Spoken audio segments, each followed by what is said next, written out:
बोलिए वृंदावन बिहारी लाल की जय, राधा रानी सरकार की जय।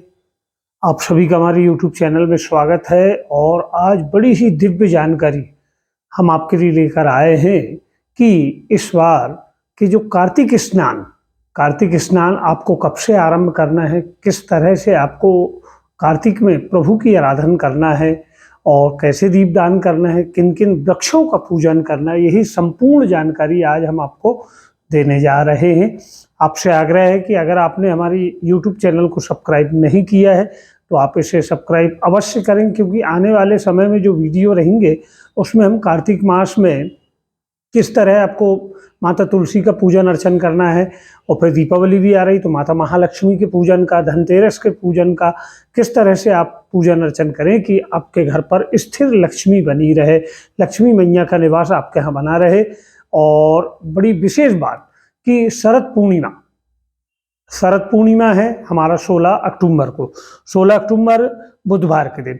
उस दिन आप शरद पूर्णिमा का पूजन अर्चन करेंगे, बड़े मन भाव से चंद्रमा की रोशनी में खीर रखेंगे, और उस रोशनी में रखी हुई खीर में दिव्य वह प्रभाव उत्पन्न हो जाता है जिससे हमारे शरीर से रोग दूर होते हैं और अमृत की वर्षा रहती है। और दूसरे दिन से 17 अक्टूबर प्रातःकालीन बेला में आपको उठना है, हो सके 4 बजे 4:30 बजे आप उठ जाएं, और उसी दिन से कार्तिक स्नान आरंभ हो जाता है 17 अक्टूबर से। 17 अक्टूबर से यह कार्तिक स्नान जब आरंभ होता है, यह कब तक चलेगा? शुक्रवार 15 नवंबर कार्तिकी पूर्णिमा तक। यह पूरे 1 माह का जो स्नान रहता है, भगवान के पूजन अर्चन का इतना अधिक फल रहता है का स्नान किया, इस व्रत का जो संकल्प लिया, उनके जीवन में अद्भुत परिवर्तन आया, प्रभु की दिव्य उन पर कृपा हुई। क्योंकि श्री हरि लक्ष्मी नारायण का निवास इस दौरान जल में प्रभु निवास करते हैं, भगवान विष्णु।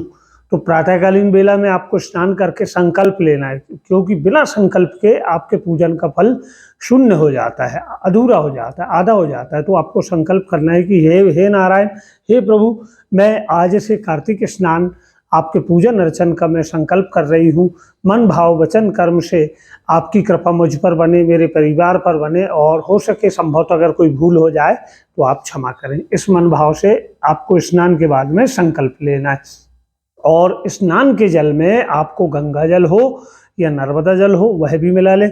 आप कोई नदी या सरोवर में जाकर स्नान करना चाहें तो बड़ी उत्तम बात। यह व्यवस्था आपके यहाँ ना हो तो घर के ही जल में आप थोड़ा सा तीर्थों का जल अवश्य डाल लें। स्नान का जो समय आपका रहेगा, कम से कम आप 5, सवा 5 बजे तक स्नान अवश्य कर लें। फिर उसके बाद शुद्ध होकर साफ बड़े मन भाव से आप अपने पूजन स्थान में जाएं। भगवान जो आपके लड्डू गोपाल हों, कान्हा जी हों, विष्णु जी हों, इनकी फोटो हो या मूर्ति हो, उनका अभिषेक करें, उनका पूजन अर्चन करें, एक दीपक उनके पास रखें।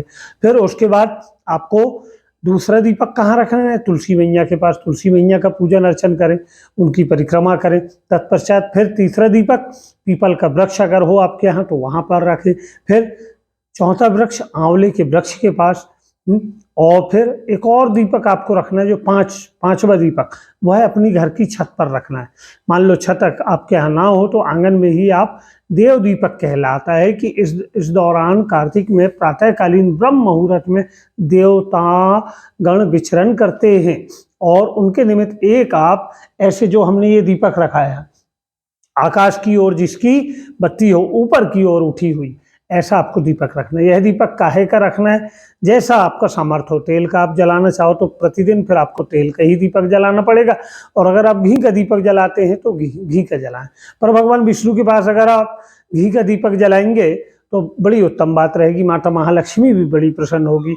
और इसी दौरान आपको क्या, विष्णु सहस्त्र नाम का अगर आप पाठ कर पाएं तो बड़ी उत्तम बात। साथ में भजन कीर्तन से भी भक्त लोग प्रभु की आराधना करते हैं। साथ में माला जप अगर आप करना चाहें तो तुलसी की माला से या रुद्राक्ष से आप कर सकते हैं। और तुलसी मैया की परिक्रमा का बड़ा विशेष महत्व आता है। संध्या के समय नदी या सरोवर के किनारे दीपदान का बड़ा महत्व आता है। एक दीपक, आटे की दीपक बनाकर हम जो नदी सरोवर में छोड़ते हैं उसे मछली ग्रहण करती। कहा कार्तिक पुराण की जो आने वाली समय की जो कथा आप श्रवण करेंगे उसमें आपको पता लगेगा कि भगवान विष्णु ने मछली का स्वरूप लेकर जलाशय में प्रभु ने निवास किया।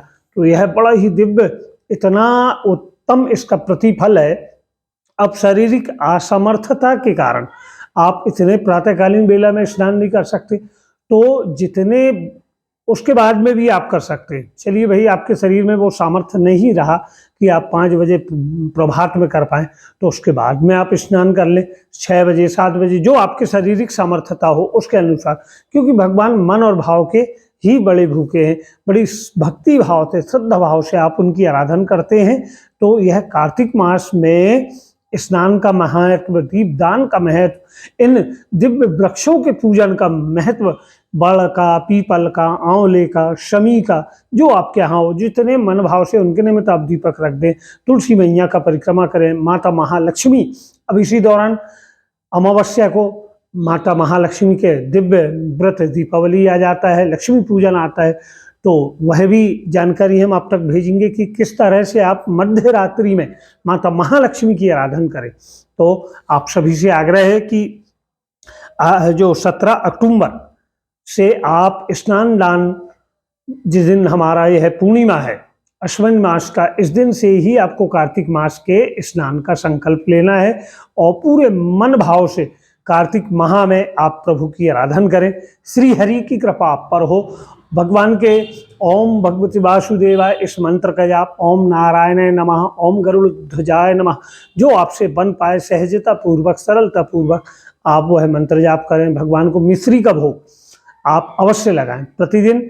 मिश्री अगर आप एक तुलसी दल रख के प्रभु को अर्पण करें तो बड़ी उत्तम बात। और यह दिव्य जानकारी आप और लोगों तक भी अवश्य भेजें, जिससे वह भी इसका लाभ ले पाएं। प्रभु की कृपा आप पर, हम पर सदैव बनी रहे। और आपने पुनः हम आपसे आग्रह करेंगे कि आपको हम इसी तरह और सुंदर सुंदर जानकारी भेजते रहेंगे, जिससे आप उसका लाभ ले पाएं और आपके जीवन पर प्रभु की कृपा हो। बोलिए वृंदावन बिहारी लाल की जय।